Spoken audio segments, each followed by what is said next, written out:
Hai guys, jumpa lagi bersama gua di SE Film.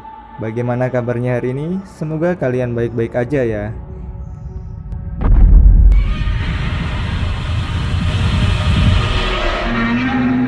Oke, buat kalian para Monsterverse, kali ini gue mau menceritakan alur film Godzilla King of the Monster tahun 2019. Film garapan Warner Bros ini sangat recommended buat kalian tonton. Film ini menceritakan pertarungan seru para Titans demi menjadi King of the Monster. Sebelum masuk ke ceritanya, silakan subscribe dulu agar view gue nambah dan kelak adsense melimpah. Amin. Langsung aja, mari kicot. Di awal film, kita diperlihatkan keadaan kota San Francisco yang hancur saat peristiwa pertarungan antara Godzilla dan Muto pada film Godzilla tahun 2014. Di tengah kekacauan, sebuah keluarga sedang mencari keberadaan anaknya yang hilang saat peristiwa tersebut terjadi. Sang ayah bernama Mark Russell bersama istrinya bernama Emma Russell dan anak perempuannya yang masih kecil bernama Madison. Gue sebut Medi aja ya. Diperlihatkan juga sang Titans King of the Monster Godzilla yang menamakan diri di hadapan mereka. Ternyata semua itu adalah kenangan Emma 5 tahun yang lalu sejak peristiwa itu terjadi, dan dia telah kehilangan salah satu anaknya bernama Andrew. Kemudian scene berganti. Diberitakan ribuan warga sedang berdemo menuntut sebuah organisasi rahasia pencari dan peneliti para monster yang disebut Monarch. Mereka meminta Monarch untuk bertanggung jawab atas berbagai kerusakan lingkungan yang terjadi selama 5 tahun mencari Godzilla. Pemerintah juga mendorong Monarch untuk segera memusnahkan para monster yang mereka teliti. Medi yang sekarang sudah remaja tinggal berdua bersama ibunya di Tiongkok, sedangkan ayahnya berada di Colorado. Ini dikarenakan pekerjaan Emma sebagai ahli biologi di Monarch yang tidak disetujui oleh Mark, sehingga keluarga ini harus terpisah. Emma memberitahu Medi bahwa dia telah menyelesaikan sebuah prototipe yang dapat digunakan untuk berkomunikasi dengan para Titan. Alat ini diberi nama Orca. Namun alat ini masih perlu dilakukan pengujian. Di tengah perbincangan, tiba-tiba terjadi gempa yang disebabkan oleh aktivitas seekor monster yang berada di pusat pengendalian monster. Emma kemudian diminta untuk datang ke pos 61 Monarch di hutan hujan tropis Yunnan, Tiongkok. Setibanya di pusat pengendalian, tim melaporkan terjadi peningkatan aktivitas objek mirip dengan telur yang akan segera menetas.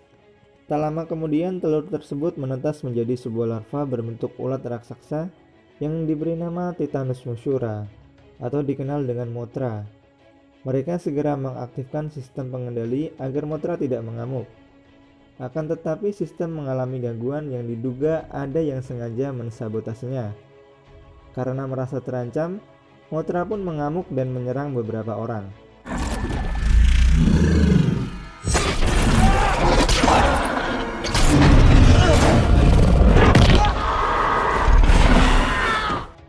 Asisten Dr. Emma mengambil tindakan untuk memusnahkan Mothra, tapi Emma melarangnya.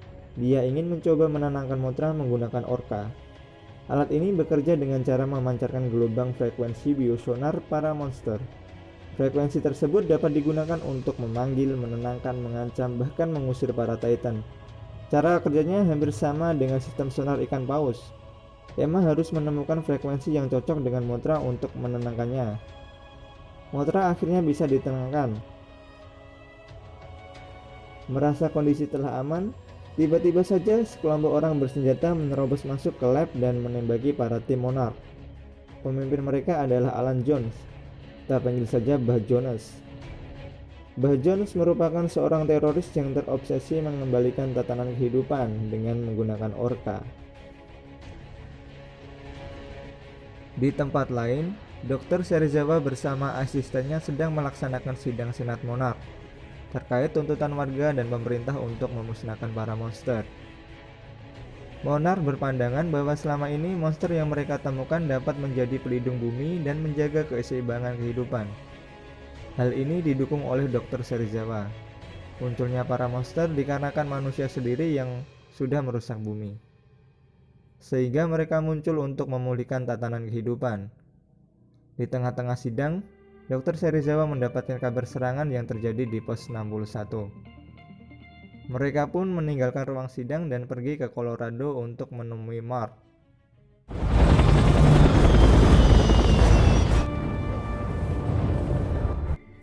Mereka memberitahu Mark bahwa anak dan istrinya sedang disandra oleh Bajones. Dr. Serizawa meminta bantuan Mark untuk menyelamatkan anak istrinya dengan cara melacak sinyal Orca dan merebutnya kembali agar tak jatuh di tangan yang salah.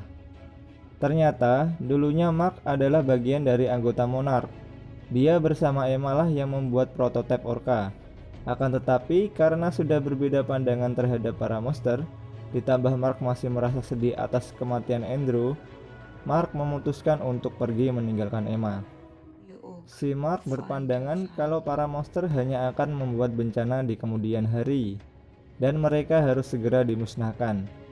Demi menolong anak dan istrinya, Mark bersedia membantu Monarch kembali.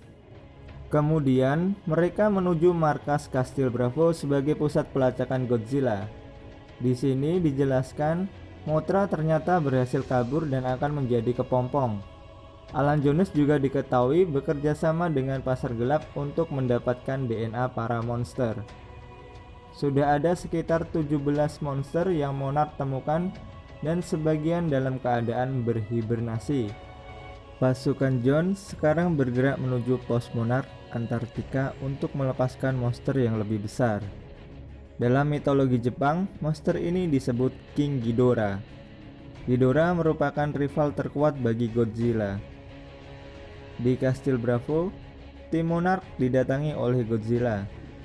Sang raja monster ini seperti memperingatkan mereka akan sesuatu yang buruk terjadi. Godzilla kemudian pergi menuju Antartika, di mana di sana ada King Ghidorah. Mark dan tim mengikuti Godzilla OTW ke sana. Setibanya di pos Antartika, para tentara segera mengepung tempat itu. Mark berjumpa dengan Emma dan Maddie.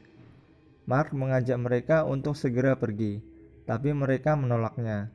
Entah apa yang dipikirkan oleh Emma, dia malah meledakkan bongkahan es yang mengurung Ghidorah.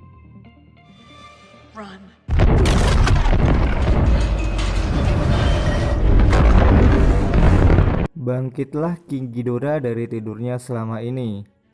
Monster berbentuk naga berkepala 3 ini menjadi ancaman bagi bumi. Beruntungnya Godzilla datang di saat yang tepat. Terjadilah pertarungan round pertama antara mereka.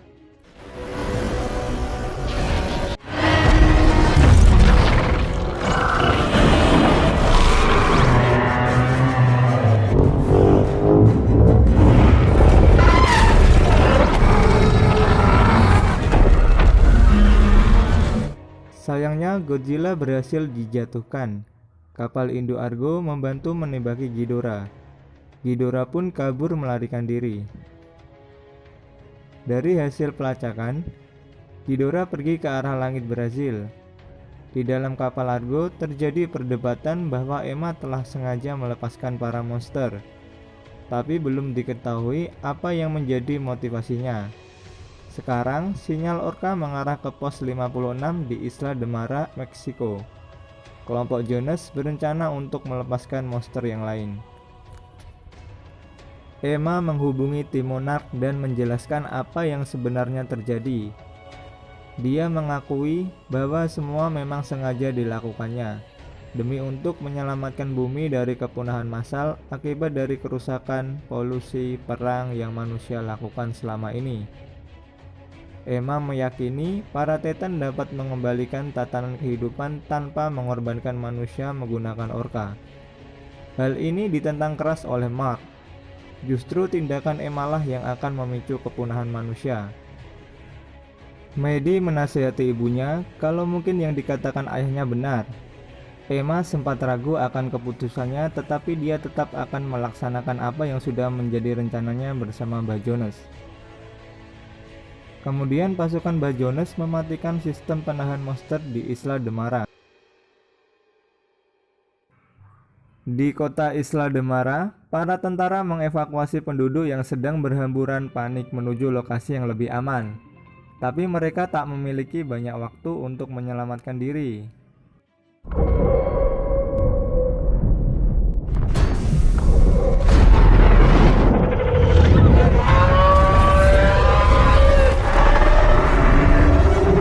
Sampai akhirnya sang iblis api kini telah bangkit. Titan ini diberi nama Rodan. Di saat yang bersamaan, tim Monarch mendapatkan info Ghidorah menuju ke arah mereka akibat dari kebangkitan Rodan. Mark memiliki ide untuk mempertemukan Ghidorah dengan Rodan agar mereka saling bertarung dan menjauhkan dari penduduk. Pesawat tempur menghujani Rodan dengan rudal untuk memancing Rodan. Setelah berhasil terpancing, mereka mengarahkannya ke arah Ghidorah. Betapa kuatnya kibasan sayap Rodan sampai semua yang berada di bawahnya konclang-kancling kemana-mana. Kini Rodan mengejar pesawat Edo Argo.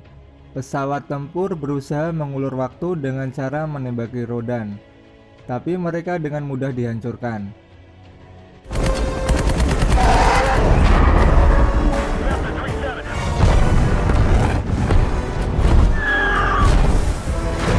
Saat kaki Rodan hampir mencengkeram pesawat Argo, Ghidorah langsung berhadapan dengannya. Terjadilah pertarungan dua monster terbang ini.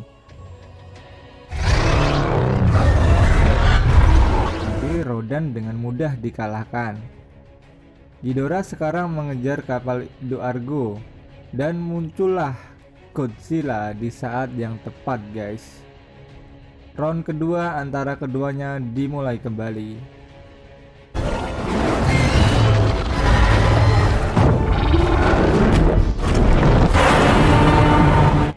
Kali ini Godzilla berhasil memutuskan satu kepala Ghidorah. Saat Ghidorah sedikit lagi berhasil dikalahkan, tiba-tiba Laksamana memerintahkan pesawat Monarch untuk pergi menjauh karena pangkalan udara Amerika akan menjatuhkan bom penghancur oksigen ke arah Godzilla dan Ghidorah. Bom ini dapat memusnahkan semua bentuk kehidupan dalam radius 2 mil. Akibat dari bom ini, semua ikan-ikan mati, tapi sungguh mengagetkan, Ghidorah tidak mati. Apakah Godzilla mati, pemirsa? Kita lanjutkan ke part kedua ya. Jangan lupa subscribe, like, komen ya guys.